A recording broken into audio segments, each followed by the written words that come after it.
I have a company called Kudos Film and Television, and we make television drama mainly. Made a programme called Spooks, and on Spooks I work with the director Bharat Nalluri, and he and I, in fact on the very first series of Spooks, were driving home. We both lived in Brixton, and very often we were working till 10, 11 at night, and I would drive home and drop him off at his house. And on the journey back south one day over, I think we were near Battersea Bridge, we said, right, what's next? This is Spooks, we love this, MI5, you know, but what are we going to do after this? What's the next big series? I've always wanted to do something in the genre of con men, and when the opportunity came up, and the BBC and Kudos, through Jane Featherstone, asked me what I wanted to do next, I suggested we do con men, because I know there's always a market for cops and robbers and for those kind of stories, and I just thought it'd be nice to do something from this angle, something that's really high genre, which I don't think's been done in television at all. Barrett and I then went to a writer called Tony Jordan, who was very famous for EastEnders,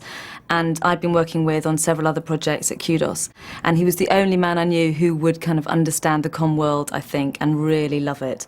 The problem was I didn't have time to do it. I was up to my eyes and just didn't have it. They pitched the idea, and I loved the idea, and went away having said I just didn't have time.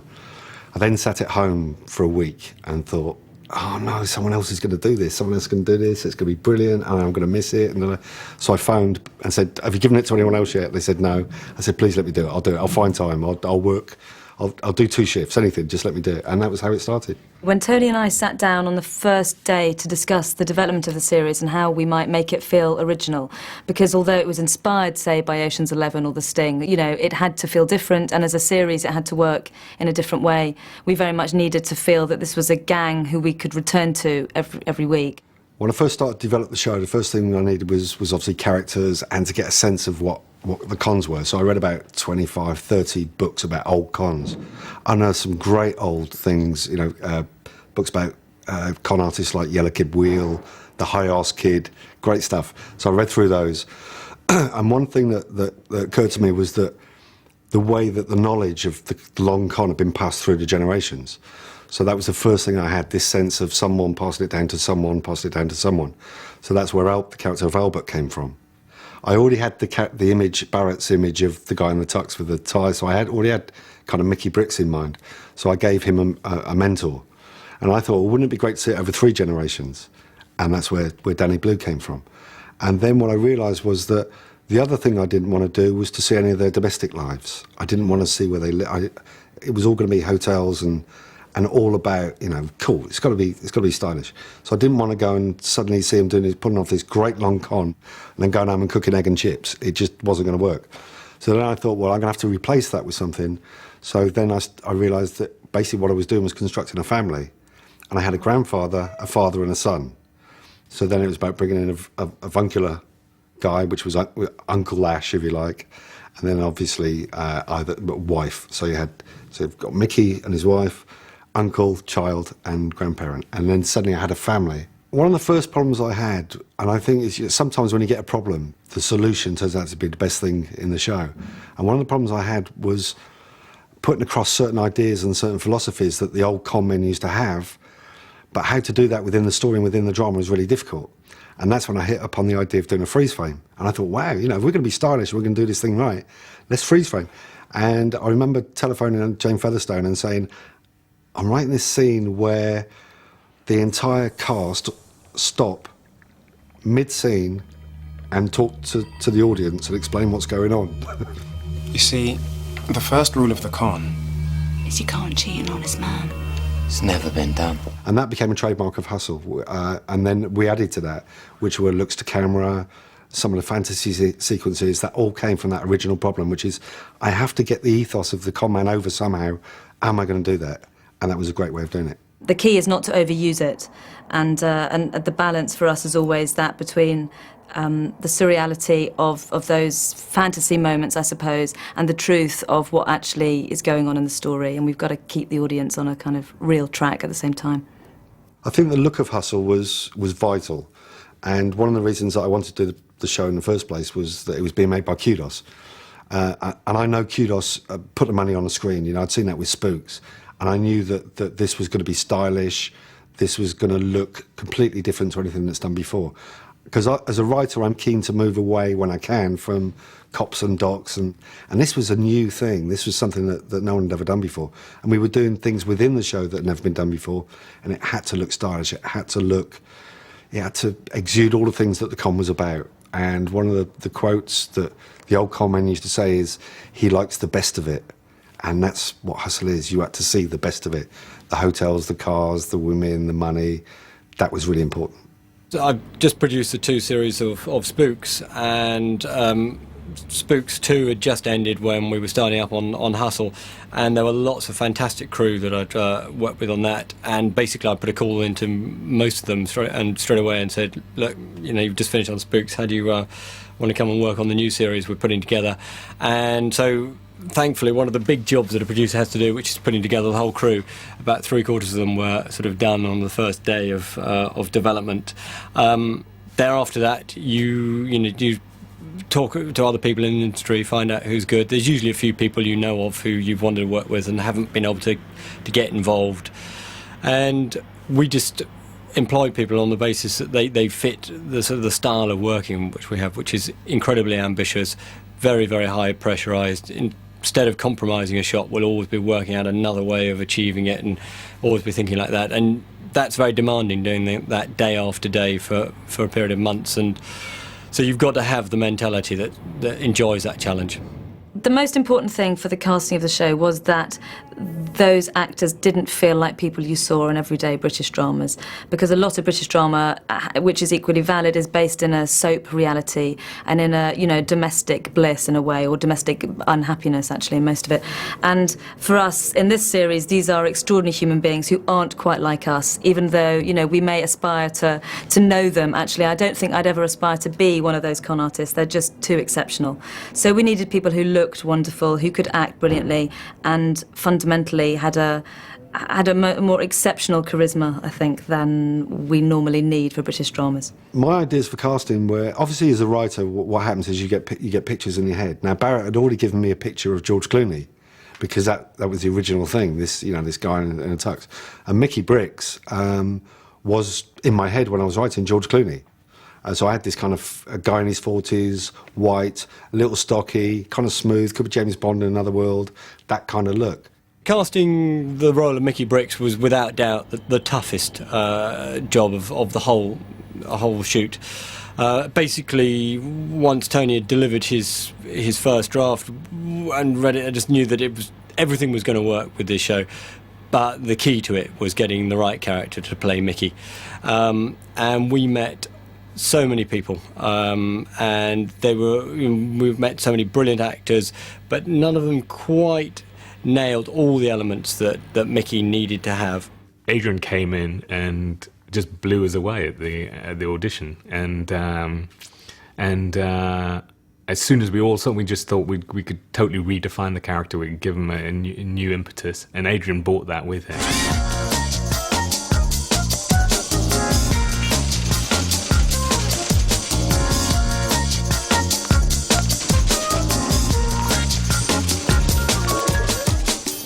I was doing Henry V at the National, and we were nearing the end of the run, and it was time to start hunting for new work. So my agent called me and said, there's a drama called Hustle, and they want to see you for one of the roles. And I went, oh, great, can I have a script? And she sent me the script, and I read it, and I thought it was fantastic. And then, I came along and met the guys and read. The beauty of Jane Featherstone is the way that she approaches casting, which is she doesn't ask me what my vision is. She looks at the script exactly as it is.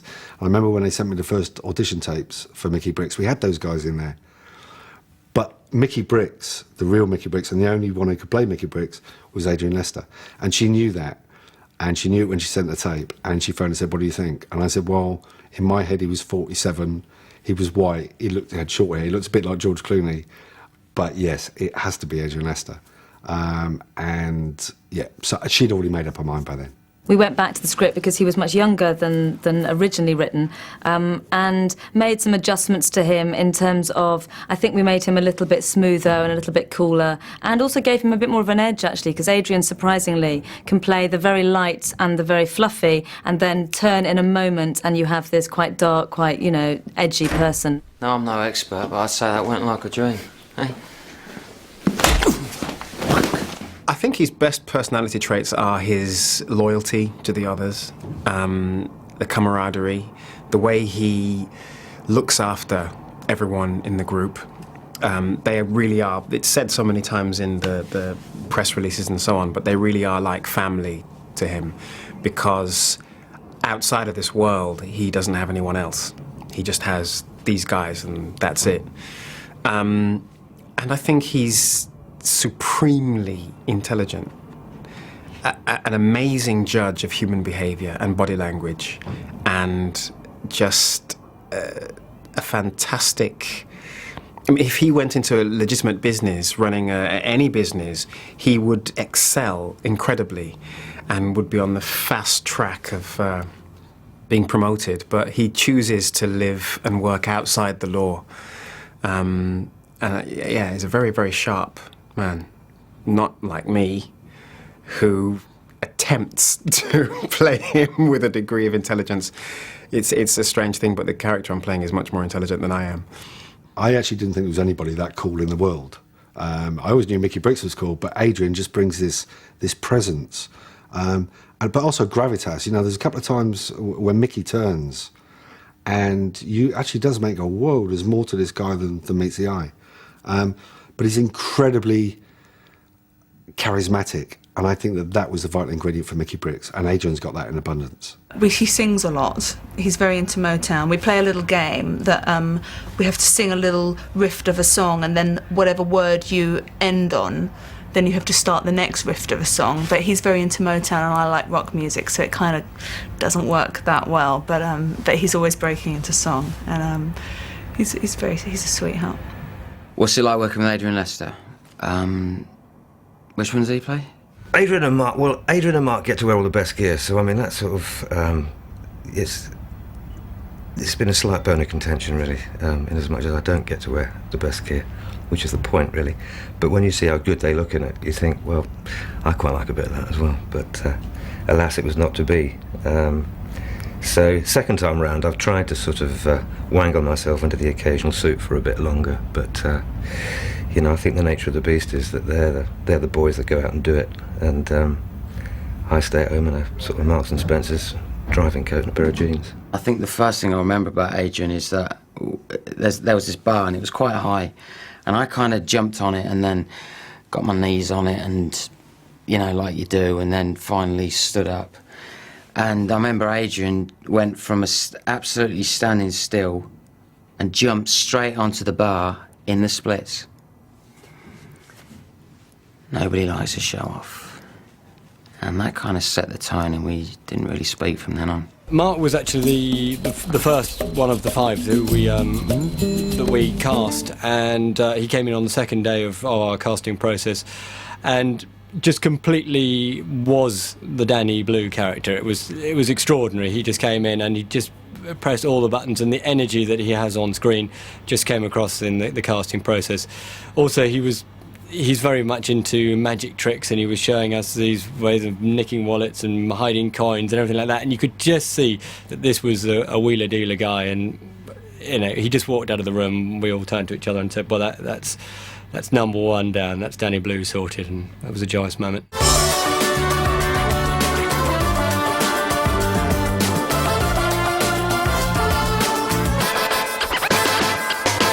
I don't remember if he bought playing cards, but I think he may have done.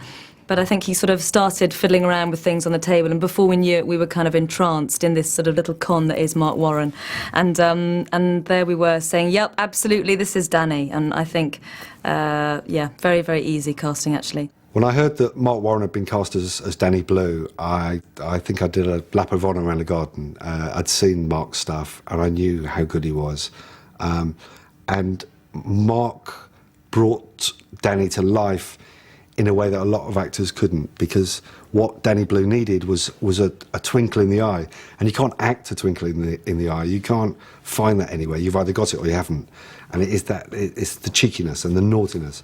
And when you look at Marc and you look him in the eyes, you can see that he's a naughty boy. I don't know if he is or not, but I suspect he might be. Marc Warren. Marc Warren. I've always thought with this part, it's you know, no acting required really, just sort of turn up and do it. he improvises on the script. So sometimes you'll be doing a scene and he'll suddenly come up with something. A lot of it gets kept. It's very, very funny. He's actually a very good magician.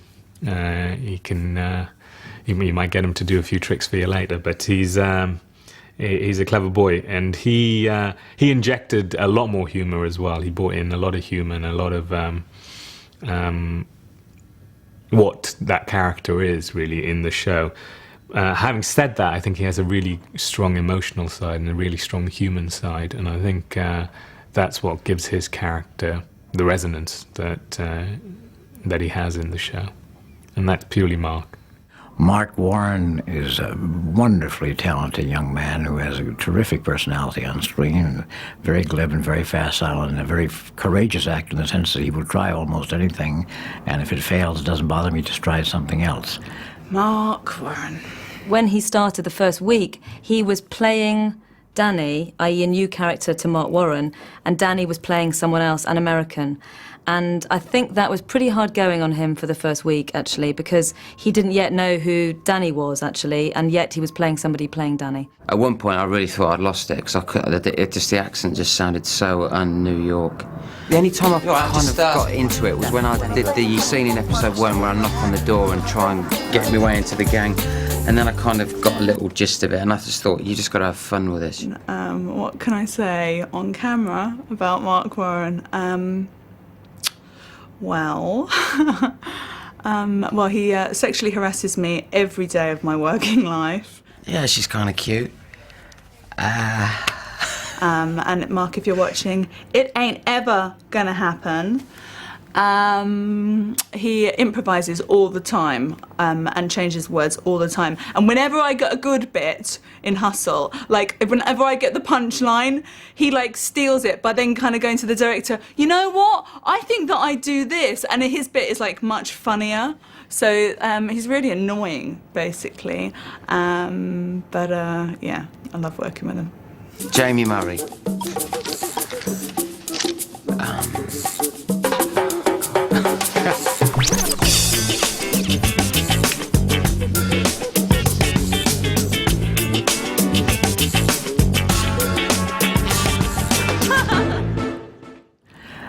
Jamie is a beautiful young lady, unique, I think, in her looks. I mean, I've never seen anyone that looks exactly like her. She's got such a composite of various parts of the world in her face and her figure. And she's also, I thought, frankly, when I met her, I thought, well, they've obviously hired this girl because she's a beautiful model, and that's the only reason having her in the show. Well, I was quite surprised to find out that she's an even better actress than she is a looker.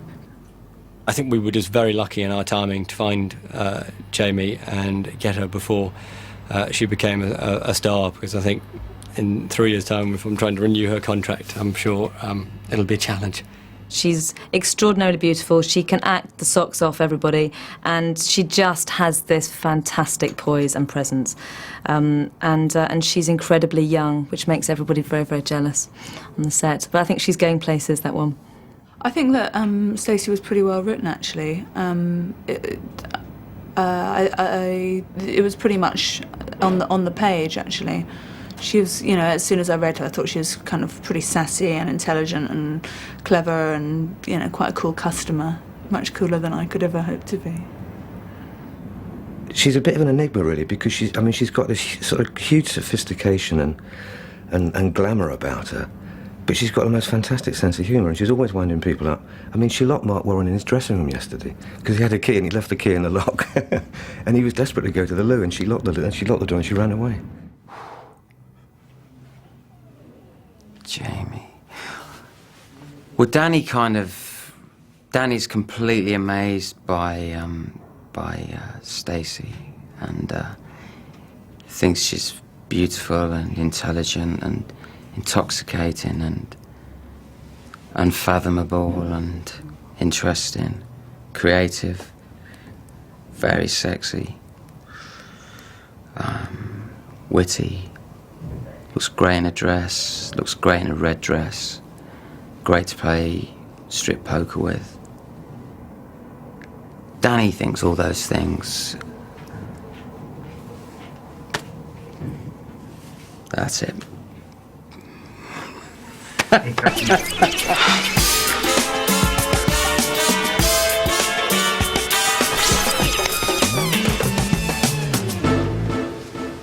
Fancy another game? Yeah, you're sick.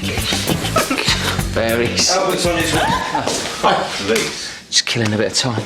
Yeah, Albert's on his way to Eddie's bar. The mark's can be another week. So, everyone hang loose. Ash was the biggest problem for me. I knew that we needed a fixer. I knew that we needed that kind of character. We needed somebody who could do the computers, who could fix things up, who could build the mock sets, the bookies, and we needed that kind of fixer person. And that's why Ash was created. But because it was a question of me just knowing I needed a character like that, I never really had a fixed idea who he was.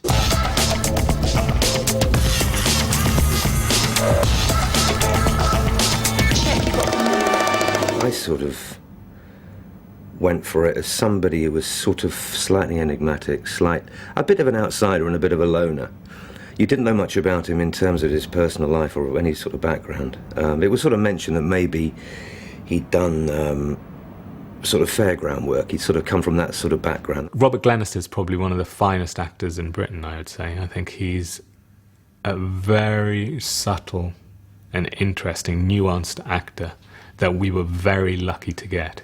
You know, he's very choosy on his work, and it was interesting. He again saw the inventiveness and the ingenuity in the script and really enjoyed it, and also liked the rest of the people involved. I adore Robert Glenister. And in some ways, sometimes we have quite a similar role, because there's kind of quite a lot of action and dynamic going on between the Danny Blue character and the Mickey Bricks character. So sometimes they go off into their dialogue, and sometimes we kind of commenting on the action. And I'll kind of, from the very beginning, I'd look over at Robert Glenister, and I don't know what it is, but I just catch his eye, and there's just a little twinkle in his eye, and he just makes me laugh. My favourite bits are actually some of Robert's bits. I love that image of him when he's doing the flop, getting hit by the car, and he slides down the window screen. I think that's one of my favourite bits of the whole series.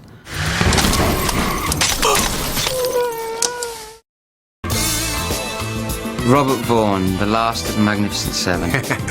Robert Vaughn. He comes with all that superstar status. He is a legend, and he's worked with all the legends.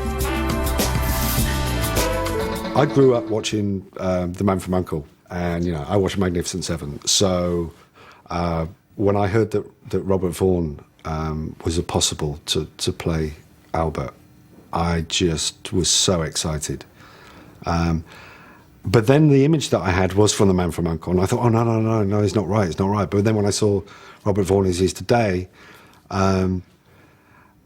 it just kind of all fell into place, and suddenly no one else could play Albert. Originally, Albert hadn't been an American, but we just saw this as a great opportunity to show it as the man who brought in this American con tradition to these shores and had taught it to Mickey Bricks, and would in turn sort of pass those skills on. Robert Vaughn was the first person we met for the series, and had been suggested to Stephen Garrett, who's my partner in Kudos. Did we have anything for him? And Stephen came back to me one lunchtime and said, Robert Vaughn, anything for Robert Vaughn? I said, Robert Vaughn, you must be joking. You know, what could we possibly put him in? You know, the screen legend, he wouldn't want to work with us. And then Hustle came along about a month later, and we suddenly thought, hang on, maybe. We sent it to Robert, he loved it, and before we knew it, we were having lunch with him, and he was regaling us with all of his tales about Steve McQueen, etc., at which he now keeps the crew very entertained throughout the shoot. And he was just the most extraordinarily articulate and intelligent person, and for us, what he brought to Hustle was that very specific American quality. I believe this man was a con man in the Midwest. You know, I just believe that about Robert. Anyway, we're in the midst of this blackout last year, August 2003, and we're sitting in the family room watching television with amplified lights, amplified everything, including the television. And suddenly we hear this phone ringing in the garage. So we walked out, opened the garage, or I walked out, opened the garage door, And it was my agent, Gene Diamond, calling from London saying that a project that we had discussed and I had met the BBC people about in that spring was actually already shooting, and they finally decided that they do at last want me to play the role that they wanted me to play that previous May. And this call came through to me from London on Sunday, and they wanted me there literally the next day, being, of course, at that point Tuesday, because I had to fly on Monday. So I arrived on Tuesday and went to work on Wednesday, and that's how I came to be involved with the project. So down to earth and so nice, and put everyone at ease, and has made a real family out of all the actors. And I think he's the real bedrock of the show. I love him. I think he's great in the show. I called him the legend throughout the first series, and I think he loved me calling him the legend, because he seemed to mention it in every press interview he did. So I presume he liked it. I was very intimidated when I met Mr. Vaughn, but he's such a gentleman and he's such a warm, loving person that he instantly put me at ease, and I feel very protective about Mr. Vaughn, actually. When you get in the chair in the morning, he's made up by the head of makeup in like 2 or 3 chairs down. And as you're sitting in your chair being made up, you can hear this giggling and laughing coming from that side of the room as he's telling her something else he remembers and someone else he remembers working with. There was a guy I remember, and then suddenly 5 minutes later they're wetting themselves laughing, and I always want to listen to that conversation. You were sort of a younger woman, Albie. My dear, at my age, I think of little else. He does it really, really, really well, and he does it in that way that, if you've been doing it for all those years, it's just like even if he hasn't got anything to say, he'll just be looking around, he'll be giving the editor loads of little cutting points, and he just knows it. He just knows the whole thing, and doesn't make any song and dance about it. There's no ego there. He's just a delight, really. I mean, it's just a joy to be around him. But he's also got a very dry sense of humour, and quite naughty as well, quite cheeky. But anyway, less said. Series 2, more cons, more of the same. The relationships between everybody gets taken to a deeper level. I think that the cons might even be able to afford to get a little even more complex, because they're pretty complex anyway. But I think that we don't have to explain so much. We've set up now the family unit and the joy that they have working together and everything. So really now it's time to sling the problems at them. We see the team thinking much more on their feet, improvising much more between each other, coming up to a problem and having to sort it out then and there on screen time, live in front of your face, which is much more exciting to do. And in that way, the relationships reach a deeper level because we have to play that and portray that. There is a tendency with Series 2s to fiddle, and we've got all 5 cast back, which is fantastic, and I think they'll be with us for a while as well for the future. So I think the key for us is to keep finding stories which are surprising, and the audience, I hope, will now be ahead of us in a way. They should, if they're watching all these cons, they will start, oh, it's him, it's her, it must be him, it must be her. And so we need to keep staying one step ahead of that, which is hard work, but challenging on us. So I don't know, changes, I hope it'll just keep being more ambitious and more beautiful and more entertaining.